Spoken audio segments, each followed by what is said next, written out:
You are listening to the Haig MD channel. Nothing on this channel is medical advice. It is for information purposes only, and before you make any changes, or if you need advice, call your own doctor. Hello, it is time for episode number 2. Dr. Melissa Haig MD talking to you about the girls. So we led up to about age 5, 6, 7, somewhere in there with our last episode. If you didn't see it, I would highly encourage you to go watch it. Now we're going to talk about what about that in between age. So 5, 6, 7 up until the time of puberty. What kinds of things do we see and deal with? Well, first of all, a lot of curiosity, especially if you have girls and boys in the same household, or maybe your child goes to daycare or pre-K and she's starting to see boys and girls together. She may start asking questions like one of my children may have asked, when do I get my penis? That was a great question.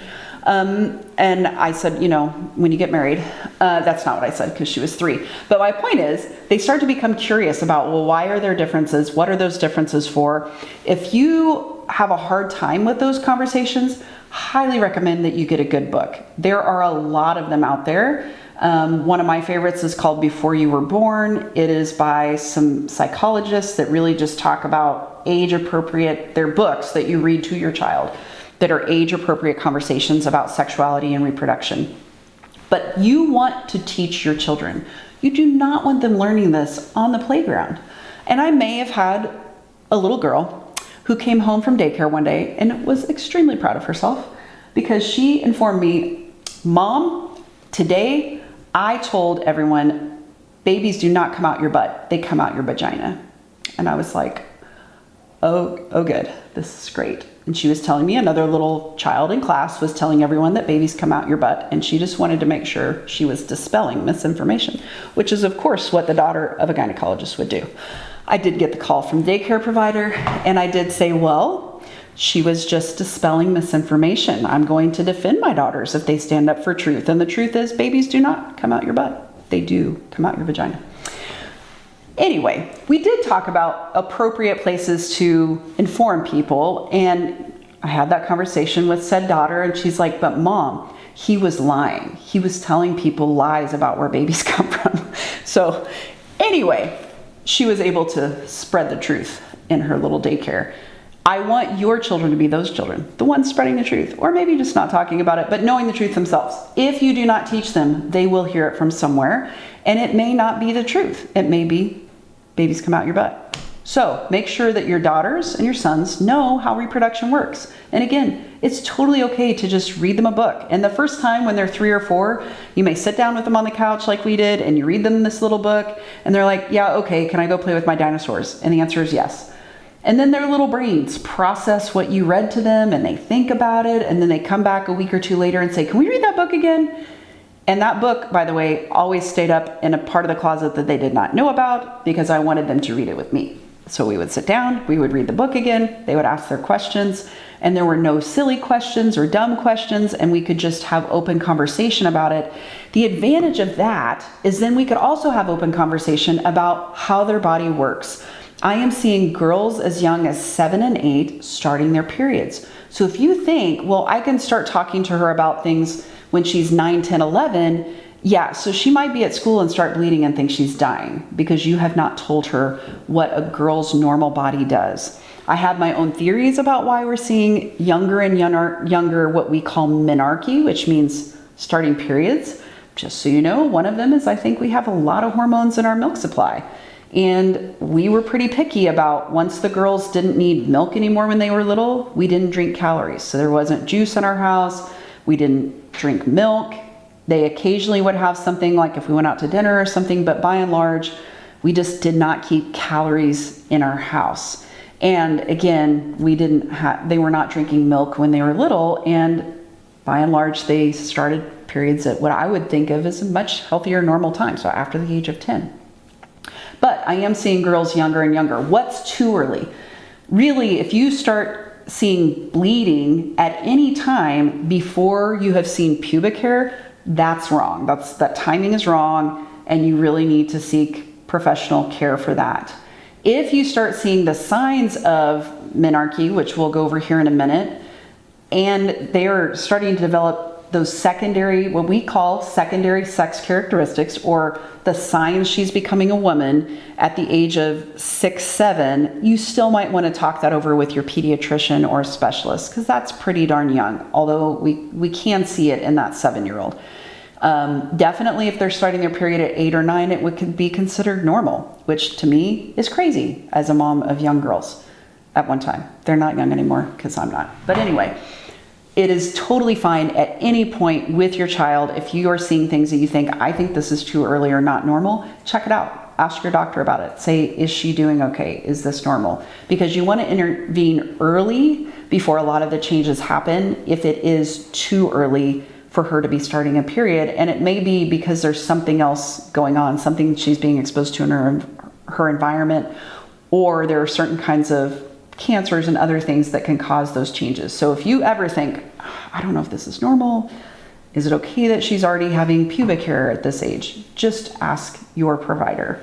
So when can you start to see these changes, and like what's the order of events, right? Well, I've got a completely crass way for you to remember this. It's what I remember from medical school. Again, crass, but it is boobs, pubes, spurt, squirt. Okay, we'll back that up. Boobs. So breast buds are among the first things that you'll see. And you can see those young, and you can also see what we call asymmetric breast buds. So they can be like 6, 7, 8, and suddenly there is a lump under the nipple, and it can still be normal. If it's bothering them, if it's painful, if it's really large, I would definitely have it checked out. But in general, they can start to develop breast buds, and they can sometimes be one side is bigger than the other as they're developing. Now, they don't typically develop, a size B cup breast at the age of 8, but they are getting some breast development at that age.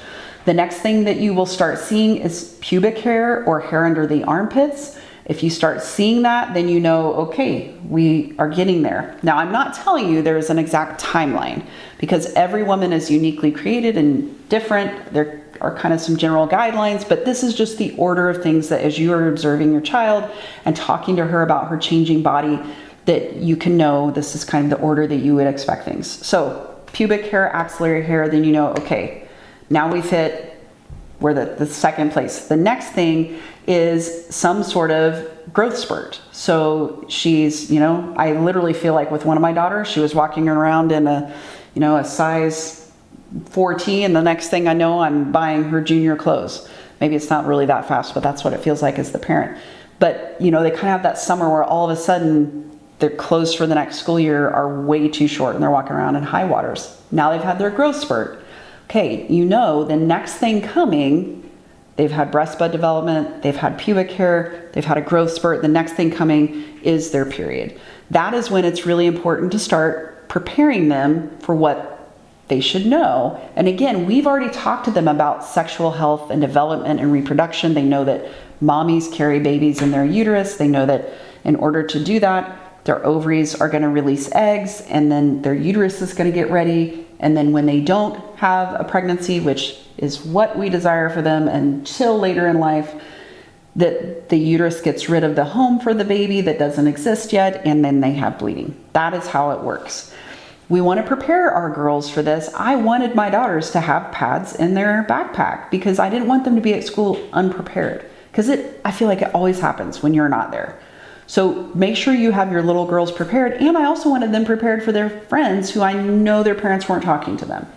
And it was kind of funny. Every once in a while they'd come home from hanging out at a friend's house, and one of my daughters was like, "Mom, so-and-so has no idea what happens." I'm like, okay, what happens when? Like periods, she has no idea. She's gonna think she's dying when she starts bleeding, and she's probably gonna bleed soon because she has hair under her arms.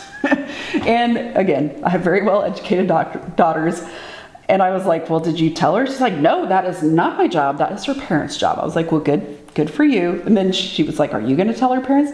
No, that's their job.